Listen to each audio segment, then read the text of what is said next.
শেরপুরের ঝিনাইগাতীতে যে ঘটনাটি ঘটেছে এবং সেখানে জামায়াতের আমির তিনি যে মন্তব্য করেছেন এই ঘটনাটি নিয়ে, তিনি বলেছেন অন্যের বিজয় দেখে সহ্য হয় না, এই কারণেই এই ধরনের ঘটনা ঘটানো হয়েছে।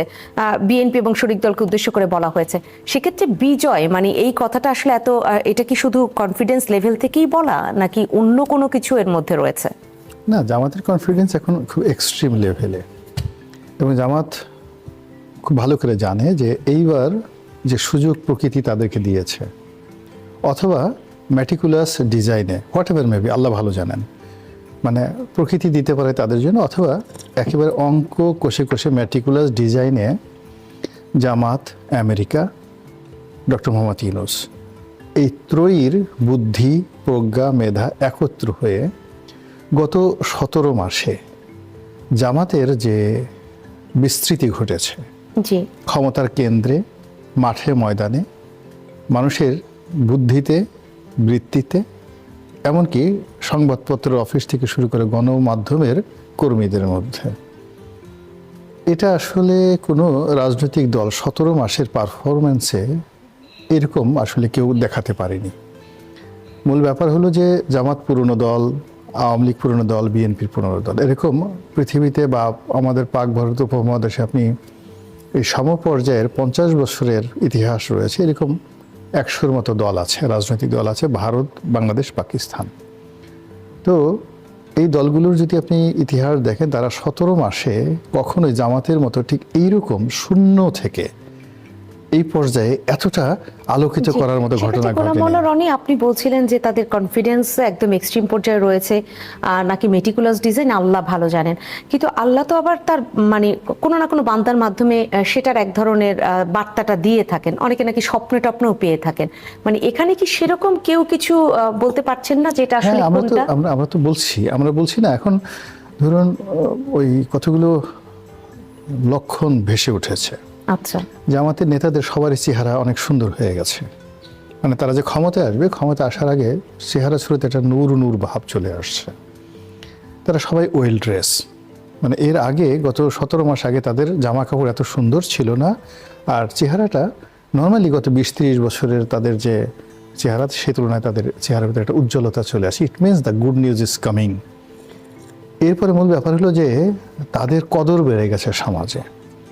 যেমন জামাতের লোক বলতেই মানুষ করতো যারা মধ্যবিত্ত সাধারণ, কিন্তু আমাদের সমাজে নাকুচু কর্পোরেট সমাজ, যারা হাজার হাজার কোটি টাকার মালিক, দেখা গেল এই গত 17 মাসে তারা জামাতের আমিরের সঙ্গে একটু সাক্ষাৎ করার জন্য, জামাতের অফিসে যাওয়ার জন্য রীতিমতো ভিখারির মতো পিছিয়ে পিছিয়ে ঘুরে তাদের সেখানে গিয়েছে। অনেক অ্যাপয়েন্টমেন্ট নিয়ে কষ্ট করে জামাতের আমির নেতাদের সঙ্গে তাদের দেখা সাক্ষাৎ করতে হয়েছে। তারা কি কোনো সুদূর প্রসারী বার্তা পেয়েছে? না, এটা হয় কি, ওই যে বললেন না, আল্লাহ প্রকৃতি ওই মানে যারা গেছেন তাদের মনের মধ্যে একটা ধরে দিয়েছে, তোমরা জামাতের কাছে এখন যাও, এরকম একটা ঘটনা হতে পারে। কারণ এরপর হলো বিদেশি রাষ্ট্রদূত। দেখেন, আমরা বাংলাদেশে তো, আমি 86 সন থেকে 1986 থেকে সংবাদপত্রের সাথে জড়িত এজ এ ওয়ার্কার হিসেবে, কর্মী হিসেবে, সংবাদকর্মী হিসেবে। তো সেক্ষেত্রে এইরকম জামাতের অফিসে এইভাবে রাষ্ট্রদূতরা ছুটোছুটি করছেন, আর জামাতের লোক এভাবে, দেখেন ডাক্তার শফিক যেভাবে দাঁড়িয়ে দাঁড়িয়ে চমৎকার করে ইংরেজি বলেন, ওনারা যদি আরবি বলতেন সেটা মেনে নেওয়া যেত, এইভাবে সুন্দর করে ইংরেজি বলেন, এটা তো আমরা কখনো দেখিনি। তারপরে জামাতের যে মেয়েগুলো অদ্ভুত, মানে তারা সারা শরীর হিজাবে ঢেকে আছে, তাদের চোখটাও দেখা যাচ্ছে না, কিন্তু মাইকের সামনে নিয়ে তারা অনেক, যাকে বলা হয়, সুন্দর ইংরেজিতে কথা বলছেন। এবং এদের মধ্যে সায়েন্টিস্ট আছে, পরমাণু বিজ্ঞানী আছে, আরও অনেক কিছু আছে মেয়েদের মধ্যে, এবং এরা কুম্ভ কারাত জানে। অবাক করার ব্যাপার হলো যে আমি কয়েকটা ভিডিওতে দেখলাম যে অনেকগুলো জামায়াত ইসলামের মেয়েরা, যেগুলো বিএনপির মেয়েরা এই জিনিসগুলো এখনও প্রদর্শন করতে পারেনি, আওয়ামী লীগের তো পারেনি, তারা তাদের স্বামীদের সাথে কুম্ভ কারাচ্ছে, মারছে এবং স্বামীকে একটা কিক মেরে ফেলে দিচ্ছে। মানে এই যে জামাতের যে একটা ফোর্স, ওম্যান ফোর্স। এবং ঠিক সেম ঘটনাটা ঘটেছিল মাস্টার সানজু, যাকে বলা হয় the master of all military art ever made in the history. পৃথিবীতে যত মিলিটারি জিনিয়াস আসছে তার মধ্যে, মানে যাকে বলা হয় সবচেয়ে জিনিয়াস, তিনি হলেন মাস্টার সানজু। তার একটা বই আছে আর্ট অফ ওয়ার। তো সেই মাস্টার সানজু বিখ্যাত হলো যে তিনি একটা সময় দেখলেন যে রাজার অ্যাডভাইজার ছিলেন, তিনি দেখলেন যে এত অল্প সৈন্য দিয়ে তিনি তার প্রতিপক্ষের সৈন্যকে পরাজিত করতে পারবেন না। এই জন্য তিনি করলেন কি, তার প্রাসাদের মেয়েদের এবং বাইরের মেয়েদেরকে সামরিক প্রশিক্ষণ দিলেন। আজ থেকে 2500 বছর আগে মাস্টার সানঝু মেয়েদেরকে সামরিক শিক্ষা দেওয়ার যে নীতি গ্রহণ করেছিল, বোঝার চেষ্টা করেন যেটা আমেরিকা এখনো পারেনি। আমেরিকার কংগ্রেসের বা আমেরিকা ধরেন ডেমোক্র্যাট রিপাবলিকান দলের এরকম মেয়েরা কুম্ফু জানে, ক্যারাত জানে, আপনি দেখতে পারবেন না, যেটা তাতে জামাতের মেয়েরা সমস্যাটা জানে। কোথায়? একটি দল যদি তার পুরো না, আমি কর্মীদের সমস্যার যে- কথা বলছি না, আমি এটাকে তাকে একটা প্রকৃতির আশীর্বাদ বলছি। প্রকৃতির আশীর্বাদ বলছি যে দেখুন, এই সময়টাতে যে কাজটা বিএনপি পারেনি, আওয়ামী লীগ পারেনি, এমনকি আপনারা মিডিয়াতে আছেন, আপনারা তো মেয়েদের কি সেফটি দরকার আছে না? জি। কিন্তু আপনাকে কি কেউ কখনো আপনার অফিসে কেউ কুম্ফু ক্যারাত শিখিয়েছে? কখনো শিখেনি, এমনকি আপনার বাবা মা তো শিখায়নি। তো সেই তুলনায় জামাতের যারা লোকজন আছে তারা আল্লাহর ওয়াস্তে এই যে নারী জাতির যে উন্নয়ন ঘটিয়েছে, তাদের ঘরে বাইরে তাদের শক্তির একটা ব্যালেন্স ঘটিয়েছে, এটা যদি এই নির্বাচনের মাঠে না, সেটা আসলে দরকার কিনা আপনি দরকার আছে না, এই জায়গাটা বলবেন কিনা যে নারী তাদের যে নারী সমর্থক বলি বা কর্মী বলি, তারা যখন বিভিন্ন জায়গায় ভোট চাইতে যাচ্ছেন, প্রার্থী হচ্ছেন, আমাদের দেশের পুরুষের জি। একটা অহম্বোধ আছে। মানে জাতীয় সংসদে প্রার্থী না, মানে তাদের কারো হয়ে যখন ভোট চাইতে যাচ্ছেন, তারা তো হামলার শিকার হচ্ছেন, তাহলে নিজেদেরকে আত্মরক্ষা করবেন না? ওই জন্য তো বলছি, শুধু হামলার শিকার করছে না, ভোটের দিন দেখা গেল যে বিএনপির 10-12 জন মাস্তান আছে, তারা একটা র্যাগিং ট্যাগিং মাস্তানি করার চেষ্টা করেছে। হঠাৎ করে বোরকা পরে নারী একটা মেয়ে এসে একটা কুম্ফু মেরে দিল, একটা কেরাত মেরে দিল, নাক দিয়ে ঝরঝর করে বিএনপির নেতা রক্ত পড়ছে। কি দৃশ্য সৃষ্টি হবে আপনারা একবার চিন্তা করেন তো। তো এই যে টোটাল যে তাদের যে প্র্যাকটিস, তাদের যে প্রস্তুতি, প্রকৃতির পক্ষ থেকে তাদের যে ইশারা দিয়ে দেওয়া হয়েছে, যার ফলে দলে দলে লোক জি। তাদেরকে তাহলে যাচ্ছে। গোলাম মাওলা রনি, আপনি মানে অন্যান্য আরো চ্যালেঞ্জের ভিড়ে একটা তাইকোয়ান্দো চ্যালেঞ্জও বোধহয় এখানে তুলে নিয়ে আসলেন একদম আমাদের সামনে আলোচনায়। সোহরাব হাসান, আপনি কি এরকম মানে কোনো ধরনের আশঙ্কা করছেন যে এরকম তাইকোয়ান্দো চ্যালেঞ্জ যদি থাকে, নির্বাচনের দিনটা আমরা আরো অনেক ঝামেলায় পড়তে না, পারি? সে তো আশঙ্কার বিষয়টা পরে। আজকেই দেখলাম যে পত্রিকায় যে জামাতের যে নারী কর্মীরা তারা মিছিল করেছে যে নারী কর্মীদের উপর হামলার প্রতিবাদে। জি।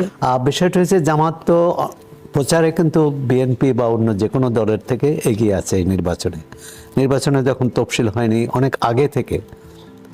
আমার ধারণা যে 24শে জুলাই গণ অভ্যুত্থানের পর থেকে যে তাদের নারী কর্মীরা ঘরে ঘরে যে মানুষকে বোঝাচ্ছে, ভোটারদের বোঝাচ্ছে যে তাদের কেন জামাতকে ভোট দিতে হবে বা জামাত কেন অন্য দলের চেয়ে আলাদা, অন্য দলের চেয়ে ভালো।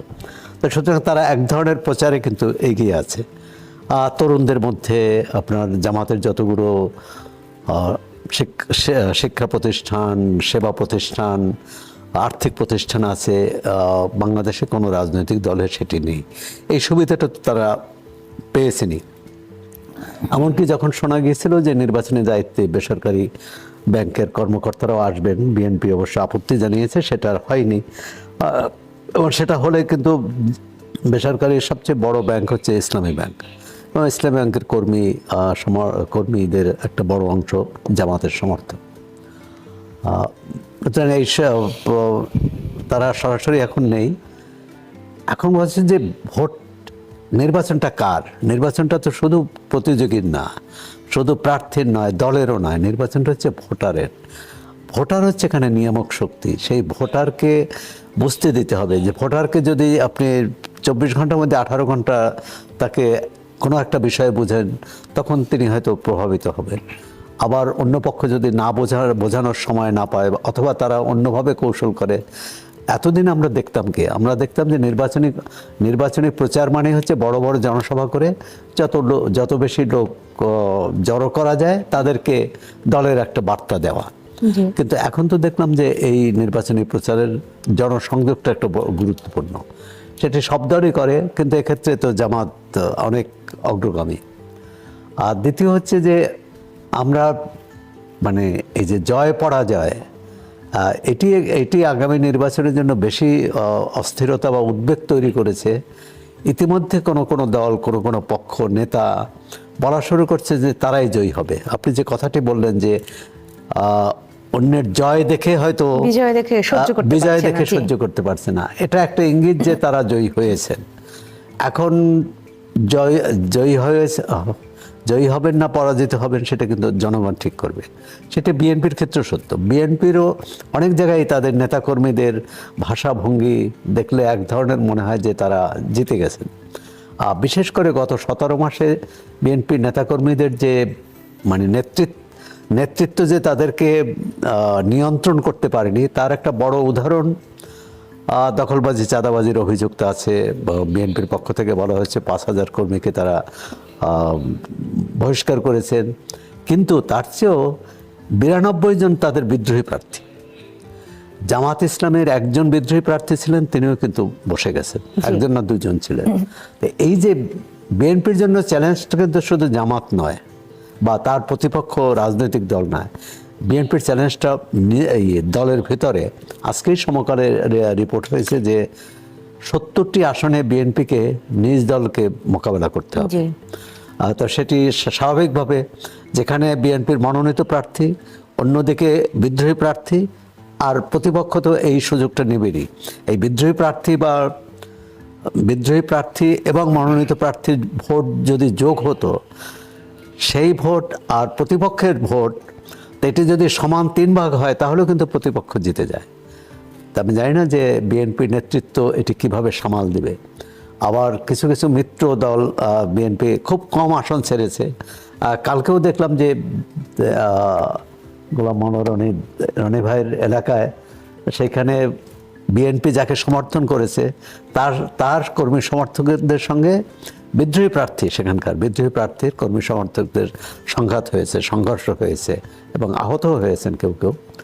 অর্থাৎ এরকম ঘটনা তো অনেক জায়গায়।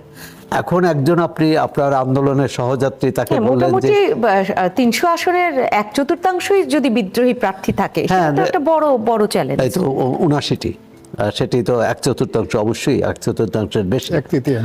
আর সেটি বিএনপিকে একটা বড় ধাক্কা দেবে। এখন যদি এরকম হয় যে বিএনপির 90 ভাগ ভোট পাবে, অন্যরা সব মিলে 10 ভাগ পাবে, তাহলে হয়তো এই বিদ্রোহী প্রার্থীটাতে কোনো সমস্যা হতো না। কিন্তু বাস্তব তো সেটা নয়। আবার বিএনপির নিজের যেমন দলের যেমন কেন্দ্রীয় নেতারা আছে, অনেক স্টলওয়ার্ড যেটা বলা হয়, যে অনেক ভারী নেতা আছেন, ভারী প্রার্থী আছেন, অন্য দলেরও তো আছেন। অন্য দলের যেমন জামাত জোট যে 11টি দলের অন্তত জামাতের বাইরেও তো কিছু কিছু পকেটে তাদের অন্য দলের সমর্থক আছে এবং তারা জয়ী হয়ে এসেছেন, এরকম উদাহরণ আছে বিভিন্ন সময়ে। সুতরাং এক ধরনের এই নির্বাচনের পরিবেশটি শুধু প্রতিযোগী দলের মধ্যে না, নিজ দলের মধ্যে কিভাবে বিএনপি এটি সামাল দেবে, কিভাবে আইনশৃঙ্খলা পরিস্থিতি, এবং বেশিরভাগ ক্ষেত্রে আমরা 24-এর নির্বাচন তো একতরফা নির্বাচন, বিরোধী দল বলতে গেলে নির্বাচনে অংশই নেয়নি। সেই নির্বাচনেও সংঘর্ষ হয়েছে প্রায় 100 না এরকম কাছাকাছি লোক মারা গিয়েছিলেন, এবং সেটা সবাই আওয়ামী লীগের, হয় বিদ্রোহী প্রার্থী না হলে মনোনীত প্রার্থী। রনি, আপনার কাছেও সহিংসতার জায়গাটা শুনতে চাই, এবং সেখানে সোহরাব হাসান যেটা বলছিলেন যে 10 দলীয় যে জোট রয়েছে বা বিএনপি এবং শরিক দল, তাদের মধ্যে তো সহিংসতা ইতিমধ্যেই দৃশ্যমান হয়েছে, আবার সামনে আরো বাড়তে পারে এরকম আশঙ্কা রয়েছে। কিন্তু বিএনপির যে বিদ্রোহী প্রার্থী তারা যে স্বতন্ত্র হিসেবে দাঁড়িয়েছে, তাদের মধ্যে একটা সহিংসতা হতে পারে, তাহলে কি চ্যালেঞ্জ সেখানে আরো বেশি হয়ে যাচ্ছে? এইবার আসলে অতীতের যেমন বিএনপি, আওয়ামী লীগ, জাতীয় পার্টি, জামাত সব দলগুলো যখন নির্বাচন করেছিল, ওই সময়ের যে সহিংসতা, সেই তুলনায় আসলে এবার সহিংসতাটা হবে না। এটা হবে না। এর কারণ হলো মাঠে মারামারি করার জন্য যে প্রতিপক্ষ দরকার, সেটা এই মুহূর্তে রাজনৈতিক দলগুলোর মধ্যে সেটা নেই। আর যে সকল এলাকাতে বিদ্রোহী প্রার্থী এবং দলীয় প্রার্থী, ওখানে ক্ষমতার একটা যাকে বলা হয় যদি মোটামুটি 19-20 থাকে, সেখানে একটু মারামারি কাটাকাটি হওয়ার সম্ভাবনা আছে। কিন্তু এখানে যে সমস্যাটা হবে সেটা হলো টার্গেট, পরিস্থিতি ঘোলাটে করার জন্য, প্রতিপক্ষকে, সরকারকে বিব্রত করার জন্য, পুরো নির্বাচন পদ্ধতিটিকে বানচাল করার জন্য টার্গেট সন্ত্রাস। এবং সেই টার্গেট সন্ত্রাসে আমরা সবাই তার দ্বারা আক্রান্ত হতে পারি। ধরেন যে হাদির যে ঘটনাটা, আপনি কোনো অবস্থাতেই হাদিকে হত্যা করা হবে এটার কোনো রিজন নেই। মানে আপনি যদি ঢাকার বাংলাদেশের রাজনীতি ধরেন, ঢাকার রাজনীতি ধরেন, সে যে কাজটি করত, তিনি কেন একেবারে হত্যাকাণ্ডের শিকার হবেন? কোনো জায়গাতে তো তার প্রতিযোগিতার জীবনের কোনো জায়গাতে ওই পর্যায়ে ছিল না। মানে প্রতিহিংসার সেরকম কোনো জায়গা তৈরি হয়নি, না এটা না না, বলছেন? প্রতিহিংসা তাকে ঈর্ষা করবে, তাকে প্রতিযোগিতামূলক করবে, তাকে পথের কাঁটা মনে করবে, জীবনের কোনো ক্ষেত্রে তার কোনো সফলতা ওই পর্যায়ে ছিল না। তো কাজেই তাহলে তাকে মেরে মানে নিঃসন্দেহে আপনি যদি যেটা বলছেন টার্গেট কিলিং, তাহলে তো কোনো একটি পক্ষের একদম কোনো একটা স্বার্থ রয়েছে। অবশ্যই সেই স্বার্থটা এরকম যখন ছিল এরকম মানে হাদিকে হত্যার পরে যে ধরনের পরিস্থিতি ঘটেছে, ধরেন প্রথম আলো আক্রমণ হয়েছে, ডেইলি স্টার আক্রমণ হয়েছে, তারপর আরো অনেক কিছু করার প্ল্যান ছিল, ছায়ানট উঁচু ভেঙেছে, তারপর সংসদ ভবনে তার জানাজার পরে সংসদে ঢোকার চেষ্টা করা হয়েছে। দেয়ার আর ম্যানি প্ল্যান। হয়তো তারা 25% করতে পেরেছে, বাকি 75% করতে পারেনি। তো আগামী এই যে নির্বাচনের 10-12 দিনে আছে, আমরা আজকে যে অনুষ্ঠান করছি 12 তারিখে যদি হয় 48 ঘন্টা আগে তো আপনার প্রচার প্রপাগান্ডা বন্ধ হয়ে যাবে। তো হাইয়েস্ট 10 দিন আছে, 10 ওয়ার্কিং ডেজ। তো এই 10 দিনের মধ্যে প্রতি ঘন্টা সময়ে যে কোনো ঘটনা পুরো পরিস্থিতিকে নিয়ন্ত্রণের বাইরে নিয়ে নিতে পারে, এবং সেটার জন্য খুব বেশি শক্তিমত্তার প্রয়োজন দরকার হবে না। মানুষের সেন্টিমেন্টে আঘাত করে, বা মানুষকে অস্থির করে তোলে, বা মানুষকে ভীত সন্তুষ্ট করে তোলে, এই কাজ করার জন্য প্রতিপক্ষ সবসময় তৎপর আছে। এখানে একটা বিষয় সবচেয়ে বলার প্রয়োজন, সবসময় দেখবেন যে এই ধরনের নোংরামি কাজগুলো, অন্ধকারের কাজগুলো কখনোই শক্তিশালীরা করে না। সেরকম কি কোনো ডিজাইন তৈরি হয়ে আছে, সেরকম আশঙ্কা করছেন? সঙ্গত কারণ সবাই আশঙ্কা করছে। আপনার বোঝার চেষ্টা করুন, আমি আগে কিন্তু বলেছিলাম আপনি হয়তো এটাকে হয়তো একটা ফ্ল্যাটারি নিতে পারেন বা একটা সার্কোজি নিতে পারেন, কিন্তু বাস্তবতা হলো আপনার জীবনে বা জাতীয় জীবনে যখন কোনো সুসংবাদ আসবে, আপনি অনায়াসে সেটা টের পাবেন প্রকৃতিগতভাবে। আর আপনার জীবনে যখন বা জাতির জীবনে যখন খারাপ কিছু আসবে, যে কোনো বেকুব মানুষ সেও টের পাবে। আপনি দেখুন শেখ হাসিনার পতনের 1 মাস আগের থেকে আমরা কিন্তু সবাই টের পাচ্ছিলাম, তখনও কিন্তু ঘটনা ঘটেনি, কিন্তু আমরা সবাই বুঝতে পারছিলাম যে শেখ হাসিনার সময় শেষ হয়ে আসছে। তিনি হয়তো বা তার কাছের যারা লোকজন আছেন তারা বুঝতে পারেন, আমরা দূর থেকে তার হাঁটা চলা, তার কথাবার্তা, তার অঙ্গভঙ্গি, তার মানে সীমা অতিক্রম আমরা বুঝতে পেরেছিলাম যে তিনি অস্বাভাবিক আচরণ করছেন। আমি পালাবো না, বঙ্গবন্ধু কন্যা পালায় না, এই যে কথা জিনিসগুলো আছে, তো এইভাবে আসলে উনি কখনো বলেননি। তো এখন যেটা হলো যে এই সময়টিতে যদি ভালো কিছু হতো, 12 তারিখে ভালো কিছু হবে, একটা সুন্দর ডক্টর মোহাম্মদ ইউনূস যেভাবে বলেছেন বিস্ময়কর একটা নির্বাচন হবে, দেখতেন যে বাংলাদেশে বসন্তের বাতাস প্রবাহিত হচ্ছে, প্রত্যেকটা মানুষ অংশগ্রহণ করছে, সবার মুখে হাসি। আজ আমরা যে সন্দেহের কথা বলছি, অবিশ্বাসের কথা বলছি, আশঙ্কার কথা বলছি, এগুলো নিয়ে আলোচনাই হতো না। আপনি এখানে বসে এই ধরনের প্রশ্নই করতেন না। এখন মানে আমরা কিসের নিঃশ্বাস পাচ্ছি, কিসের গন্ধ পাচ্ছি, কেন এত মানুষের মন ভার, কেন এত প্রশ্ন আমাদের মনে আসে? এই প্রশ্ন তো আমাদের এখানে আসার কথা নয়, কেন এই প্রশ্ন আসছে? আমাদের মানে 15 বছরের জঞ্জাল, 10 বছরের দুর্বিষহ যন্ত্রণা, গণতন্ত্রের নির্বিচার অত্যাচার, শেখ হাসিনার জমানাতে যেটা হয়েছে, তারপরে ডক্টর মোহাম্মদ ইউনূসের অভিষেক, একটা তরুণ প্রজন্মের নতুন একটা বিপ্লব, নতুন একটা গণতন্ত্রের জয়কার, সেখানে আমাদের তো আনন্দের জোয়ার বসা উচিত, আনন্দের বন্যা বয়ে যাওয়া উচিত, আনন্দের মেলা বসবে প্রত্যেকটা জায়গাতে। কিন্তু কেন ব্যাংক পাড়াতে শান্তি নেই? কেন শেয়ার মার্কেট বলতে কোনো আলোচনায় নেই? পুরো ডিস্ট্রয় হয়ে গেছে। আপনি প্রতিদিন পেপার খুলে আমরা দেখতাম যে শেয়ারের দাম বাড়ে কমে, এবং প্রথম আলোর মতো পত্রিকা তারা একটা পৃষ্ঠাই নীতিমতো বরাদ্দ করেছিল। এই মুহূর্তে আসলে কারোর মধ্যে কোনো স্বস্তি নেই, বা সেই উদ্বেগ উৎকণ্ঠা মানুষকে অনেক বেশি অস্বস্তিকর জায়গায় নিয়ে গেল। ছোট ছোট সমস্যাগুলো এত বড় হয়ে, আপনি ধরেন একটা গ্যাস, হঠাৎ করে এলএনজি পাওয়া যাচ্ছে, খুব ছোট। আমাদের ঢাকার যে জ্বালানির জনজীবনে এলএনজি যে সিলিন্ডার, এটার প্রয়োজনীয়তা এখনো আমার কাছে মনে হচ্ছে না যে মোর দ্যান 5%। কিন্তু এই 5% লোক ঢাকা শহরে বা গ্রামে গঞ্জে তারা ঠিক মতো এলএনজি সরবরাহ পাচ্ছে না। এই পুরো জিনিসটা জাতীয় উৎপাদন এবং যে ফ্রাস্ট্রেশনটা তৈরি করছে, আমি এই ঢাকা শহরে এতদিন যাবত আছি, কোনোদিন এই সিএনজি, গ্যাস নাই, জ্বালানি, খাওয়ার সমস্যা, এগুলো নিয়ে কখনো আমি এত কষ্টের মধ্যে থাকি না। টেনশনে অনেক মানুষের ঘুম হারাম হয়ে যাচ্ছে, হোটেলে গিয়ে খাবার পাচ্ছে না, মানে দোকানে গিয়ে ধর্না ধরছে। একটা মানে মানে এলএনজির ওই যে করার জন্য মানে জি, আমি নিজেই ভুক্তভোগী। সেখানে দেখা যাচ্ছে যে বসুন্ধরার সিলিন্ডারই পাওয়া যাচ্ছে না, একটা সিলিন্ডার গ্যাস পেট্রোম্যাক্স বা অন্য কিছু নিতে হচ্ছে, নতুন সিলিন্ডার কিনতে হচ্ছে। জি, তো এইভাবে দেখেন অদ্ভুত অদ্ভুত সব মানে কথাবার্তা। এখন আমরা তো জানতে চাইনি, এই যে মুখ ফুটে ফুটে এক একটা কথা বলে আসছে। এই যে বাণিজ্য উপদেষ্টা বশির সাহেব বললেন যে শেখ হাসিনা যখন গেল তখন বৈদেশিক ঋণ ছিল 2 লক্ষ কোটি টাকা, এখন নাকি 23 লক্ষ কোটি টাকা হয়ে গেছে। ওনার একটা ভিডিও ক্লিপ, হয়তো সঙ্গে আরো কিছু কথা আছে, কিন্তু ওইটাকে ছোট করে তাহলে সবকিছু কি অশনি বার্তা আপনার মনে হচ্ছে মনে কিনা? হচ্ছে। আপনার কাছে আমি আবারও ফিরি।